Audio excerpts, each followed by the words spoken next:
They're hidden in all kinds of music. And they turn something like this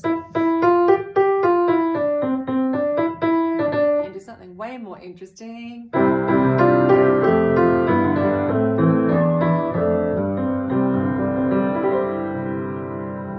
They're hidden in classical music. You'll find them here.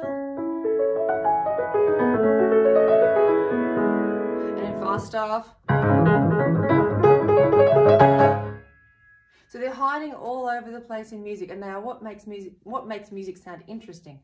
Instead of just single notes, we add 2 notes at a time, or 3, or 4, or 5, however many notes we want to do. And they make all kinds of different moods and sounds and feelings, and they make us happy or sad or miserable or angry or excited. So the way a chord works is that we simply have more than 1 note at a time. So technically this is a chord. It's not a very interesting one, but it is technically a chord. The most common kind of chords in music are major chords and minor chords. And the easiest ones to find on the piano are the white note ones. So the wonderful thing about the most basic kind of chords is that when you draw them out on the musical stave with the treble clef, we have a skip and another skip, and when you stack 3 notes in skips on top of each other, they look like a snowman. I don't have access to snow at the moment, so the closest thing I have is ice cream. We are going to start with C, middle C, just because it's easy to write on the manuscript. The way a C chord works is we do a skip above, skip over this finger, we do another skip above, and we end up with 3 balls of ice cream. The way a scale works, you have a set of notes. The way a chord works is it takes the first note of that scale, the 3rd note, and the 5th note. The wonderful thing about snowman chords is that the bottom note, wherever the snowman is sitting, is the name of the chord. If it's all skips like that, we just have to look at the bottom one and go, oh cool, that chord is a C. Then to work out whether it is a major or minor one, you can think, okay, that sounds happy. It sounds bright and happy, but some are a bit tricky to work out the difference. So the actual technical way of working it out is to look at the type of skip that it is. So this kind of a skip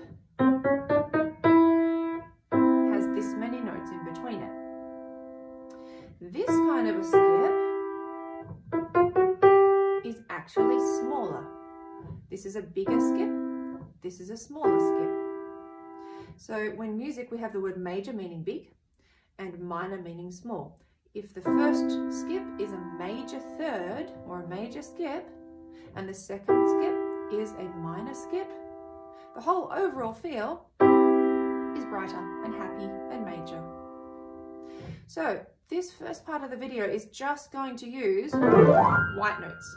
We're just going to work out all of these snowman shapes just on the white notes of the piano, because it's a fantastic exercise to get your thumb, middle finger, and your pinky used to that shape, because your 2 and your 4 are going to have a holiday. They get skipped over. So before we even look at the snowman on the page, let's practice this with your 3 and your 5. Try and get them all down at exactly the same time. Shake it out. Find the shape again. And the more times you do that, the quicker you'll be able to recognize them in music. Left hand is the same pattern but upside down. So we start with your 5, skipping over your 4, we go to 3, skipping over your 2, we go to 1. And again, try and get them all at the same time. Shake it out so you can find it again. And if you're super clever, you can try them both at the same time. 3s match in the middle, and you've got your 1 and your 5.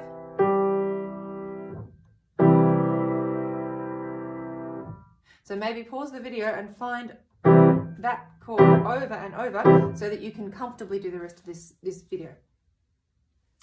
So C major chord.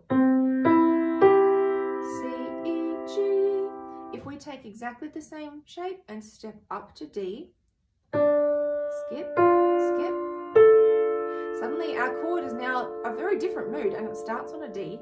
If you look at the first skip, it is a smaller one than this one. So we have a minor third and a major third. That gives the whole overall sound of it a minor kind of feel, a darker sort of feel. So we call this a D minor. Stepping up to E. So the base of our snowman is an E. Skip up to G.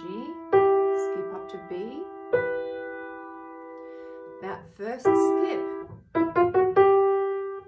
is a minor skip. It's actually the same minor skip that we had in a C chord.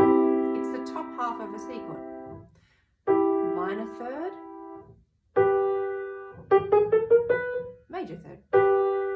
So the whole overall feel of this with white notes is E minor. It's a dark sound. Moving up to F. It automatically sounds brighter and happier. So we need vanilla ice cream again. The dark ones are chocolate and the light ones are vanilla. That is a major third. There are more notes in between. Minor third, less notes in between. F major. Stepping up, we have more light vanilla sounds. G, B, D.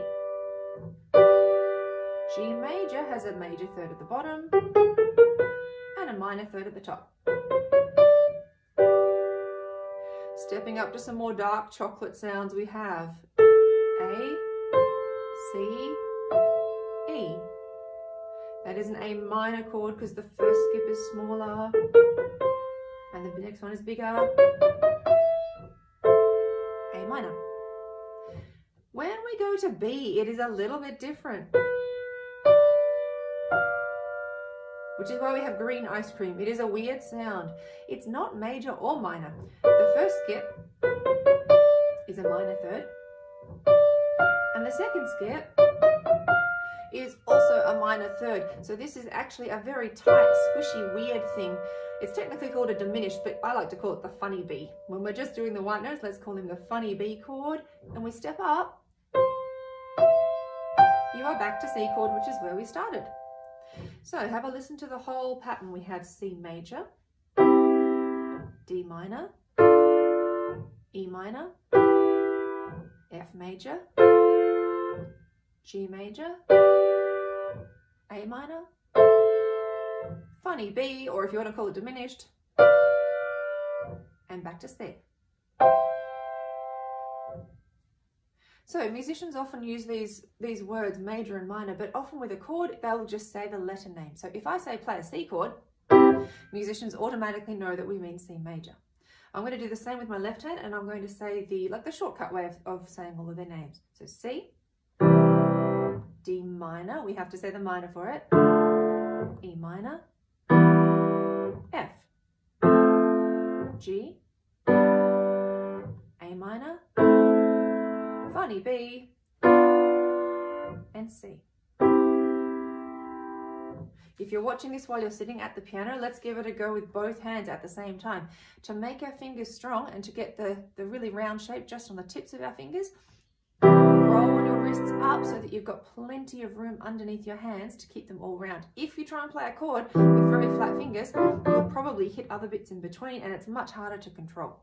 So let's go, hands together. C, D minor, E minor, F, G, A minor, funny B, C.